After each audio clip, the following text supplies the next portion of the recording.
Not too long ago, I recall both Sony and their fans were saying that the PlayStation 5 SSD was the second coming. They were saying that if it is you have a mortgage, the SSD would pay it for you. They were saying that if it is you were pregnant, the SSD would deliver the child. Yes, this SSD could have done it all. CPU doesn't matter, the GPU doesn't matter. This SSD will do it all for the PlayStation 5 and then some. Do you guys remember? By the way, the feature most requested by the developers, that was an SSD. We know it's probably impossible, but can you put an SSD in it? But a blindingly fast SSD, ultra-fast SSD, we're handcuffed. SSD, SSD, and SSD. SSD is so fast, SSD. This is next gen we're talking about, the SSD, the dream of an SSD. SSD really is the key to the next generation. A lot of things that would simply have been impossible were now possible. Anyway, back to the hard drive. SSDs are completely different from hard drives. Just how long it takes to load a gigabyte of data from a hard drive. Forget about how long it takes to load a gigabyte, Mark Cerny. How long does it take to rub these ponies? Because there are new reports saying this, that the PlayStation 5 Pro is needed for advancing visual performance, as there is no untapped PS5 potential due to homogenized CPU-GPU design. But we'll talk about that a little later. In the meantime, sound the alarm.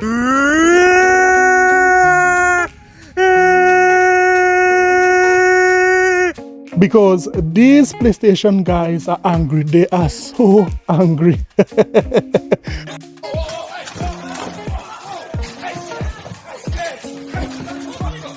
What are they angry about this time? Well, we'll also talk about that. So before we start to talk about any one of these things, you know what? Let's get it! This is a sickness! Let's get it! So before we start the video, don't forget, if it is you are new around here, stay true around here, hit that subscribe button, and of course, like the video. If you like content like this, consider subscribing for even more content like this. So let's get back to the video. Not too long ago, Koei Tecmo, you know that company who made Neo 2, who even made the Dynasty Warriors games. Yes, that company. That company decided to make an exclusive deal with Sony, giving them the game The Rise of Ronin. I don't know, some persons would have predicted that this game would have done well. It would not have been a blockbuster, but it would have been an okay game.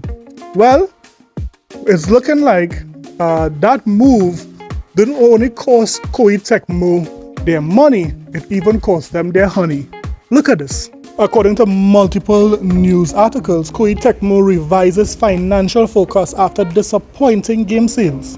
Koei Tecmo attribute the revision to recent game launches resulting in lower sales than initially expected. Though it didn't mention any specific title, however, it is likely that Team Ninja's Rise of the Ronin is among the underperforming releases. While it managed to have some legs in Japan and remain in the sales chart there for a while, it was overshadowed by Capcom's Dragon's Dogma 2 in the West. I mean, as the days go on, we really see the PlayStation community exposing themselves. This is not a good look, because think about it. Foam Stars, they didn't support that. That's dead. Final Fantasy VII Rebirth, that was not supported the way it should have been supported. The sales are low in that. Now we are seeing the Rise of Ronin. That too wasn't supported well. So really and truly, all these games were exclusive. Why is the PlayStation community not supporting these games the way that they should? Although that they are leading in the console, they are leading when it comes to market share and popularity. Why isn't PlayStation gamers, those who have the consoles, buy these games? I mean, there are over 50 million consoles in the wild. What is going on in the PlayStation community? This is a shame, and you guys should not say anything when it comes to persons buying games or not. That is a shame. Let me know what you guys think about this particular story. Next up, we are seeing that Rare, the developers behind the Sea of Thieves franchise, they have reported that they have reached over 40 million players. What an accomplishment! What an accomplishment after a number of the communities were saying that Rare, they lost it after they went to Microsoft. It's very clear that Rare struck gold with Sea of Thieves. And guess what? It has not even been released as yet on the PlayStation 5. So 40 million without the PlayStation 5 just between Xbox and PC is amazing. Well done, Rare. That is how to do it. Next up, we have a bucket of salt coming, a bucket of different types of salt coming. Here's why, because we have two grades of salt. We have the Sony community being angry that PC might be getting day and date, because currently we have a report of trophies is coming to the PC. Knife says deal breakers day and date. If they go day and date, I'm not buying their next console. I've been with PlayStation from the jump, but this is pushing me away. I'm not buying the $70 version on PlayStation when I can play the superior version day and date on PC, probably cheaper too. Not if they do their own launcher. They will still get your money, and it will still be $70. That's the kicker right there. You can't run away from it. You can't run away from it. If you want to play Spider-Man 3 day one and you're like, well, I'm going to go to PC where it's cheaper. No, if you buy it through their launcher, going to be $70. Well, Spider-Man 3 is actually potentially going to be broken into two parts, and it's going to be $50 for each part. But still, you get the point that I'm making. If you want to play God of War, 9 or whatever the next one is, you buy it from their storefront, you're paying the full price. Eugene says, if the only way to play PS games on PCs through their PC store, and they give you dual entitlements for their game and third party, they won't care if you left the console. You'll buy everything through their store anyways. I can't eat! I'm broke! I'm broke! And you got the power to change that, Kev! Alright, so bingo, here it is. It's happening, guys. I'm telling you right now, Sony is slowly bringing its ecosystem to PC. Ghost of Tsushima's Director's Cut PC crossplay and system requirements revealed. Sony is not playing no games. It's going down. Look at this right here. Doesn't this get you excited if you're already on the PC? PlayStation overlay, crossplay, and trophy support, guys. Wow. It's happening. It's happening. You see the dark path this leads? That's why if Sony goes day and date, the reason why I'm not gonna PlayStation, not because I'm butthurt or whatever, is because I don't want to. Why would I buy a PlayStation knowing what they're gonna do? I get everything, plus better versions, plus free multiplayer.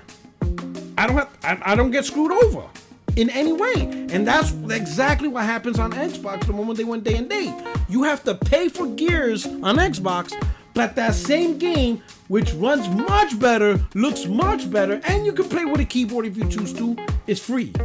And you still play with the Xbox guys. And I'm like, yo, I see the message on the wall, bro.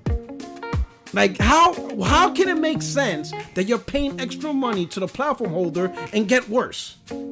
Across everything, literally. The game, you get the worst version. And you have to pay extra just to play a portion of it online. That's not cool. You see what I'm saying? Yo, you got a point, man. You got a point. The pain is coming, bro. Listen, just stop fanboying. Just admit it. It'll be much easier. Just accept it. It'll be much easier for you guys. The pain is here. Yes. Although the vocal minority is speaking out on these things, PlayStation does not care about that. You know why? Because you guys are not enough. You guys are not buying the games. It's very clear. And because of that, PlayStation needed to rethink and reevaluate their forecast of selling consoles, because guess what? Persons are not buying the way that they're supposed to buy. You guys are not supporting, so they don't care. They are going which part the money is. And right now, PC is where the money is. Helldivers 2 prove that. So Sony don't care about a couple of guys shouting to the top of their lungs on the internet about what Sony should do compared to what they shouldn't do. That is very clear. But guess what, guys? The pain has not stopped as yet. Listen.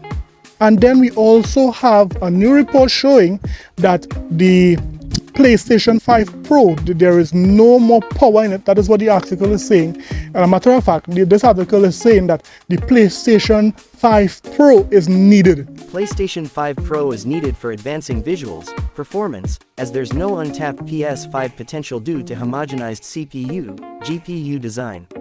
While many are voicing their doubts regarding the need for the PlayStation 5 Pro, the console is somewhat needed to push visuals and performance forward for current generation games, as the PlayStation 5 having some sort of untapped potential is just an internet myth. Speaking on X Twitter, well-known AMD leaker Kepler commented on the yet-to-be-revealed mid-generation hardware from Sony and the untapped potential of the base model, saying that this isn't the 90s or 2000s anymore when consoles' hardware was esoteric like the Nintendo 64 and the PlayStation 3. Over the last few decades, hardware vendors have somewhat homogenized the design of their products, converging on similar designs that barely have any difference. According to Kepler, there's very little difference between modern CPUs from Intel and AMD and GPUs from Nvidia and AMD, and any optimization done for one vendor essentially applies to all. At the same time, tools used by developers have improved massively over the years and can extract most potential performance with ease. The days of, to the metal, optimization are long gone because it's largely unnecessary nowadays, so there's really no untapped potential for the current generation consoles, making the PlayStation 5 Pro somewhat of a necessity to bring visuals and performance forward in the console space. To see a real jump in visual fidelity, however, the next generation of consoles will be needed, as the PlayStation 5 Pro will not be a massive leap over the base model. Still, the improved GPU, better ray tracing, and the PlayStation Spectral Super Resolution upscaler should provide a nice boost that will tide over console players until the release of the PlayStation 6. While we still don't know when the console will be released, it shouldn't be too far off in the future, as all PlayStation 5 games going into certification from August 2024 are expected to feature PlayStation 5 Pro compatibility. So it's very clear. According to this article, the PlayStation 5 has tapped out. Yes, tapped out. PlayStation 5 has given up. There is no more power in the PlayStation 5. So this just shows how the gaming industry is changing. Back in the day, when a console was released, never before you would have seen they talking about a console tapping out after 3 years. However, we are seeing that today. In addition to that, we are seeing that they are only having these refreshes, these console mid-gen refreshes. But we're seeing that Microsoft might skip the refreshes altogether and might go straight for the next generation. Well, let me hear what you think about this, the PlayStation 5 tapping out according to this leaker. Let me know what you thought about it. Well, this is today's news. At least we are seeing that now the PlayStation community is coming to terms with what is going on with their platform. And a matter of fact, some of them is even admitting the simple facts about PlayStation this year. Releases this generation has been pretty staggered, and we really don't have a proper roadmap like we've been getting, generations before. We don't really know what's coming. Plus, the games as a service stuff and all this other stuff that's coming. Not even that is due to what Herman Holt said. You know what I mean? Like, people don't have a issue waiting 6 months to a year, especially if you don't have the platform. That's nothing to somebody that don't have a platform. You know what I mean? And then they said when it comes to live service games, it's day and date. So at the end of the day, as much success as we've seen with the PS5, if they had the same approach like PS4, they'd probably be selling even more than what they're selling now. Because you have more incentives, you have more reasoning to I need to get this. But if you can wait 6 months to a year, you know what I mean? Like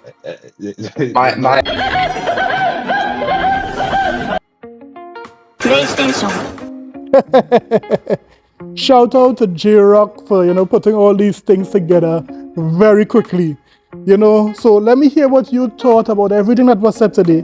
Let me know what you are thinking. Are you going now to invest in a PC, or are you still going die hard for the consoles, because come with me, you know, consoles will always be cheaper to, you know, to come out from the gate, from the start. You know, you might have to invest a little more time and effort and money into a PC. But let me know what you think about that in the comment sections below. Don't forget to like and subscribe for more content. I'll see you guys in the next one. Later.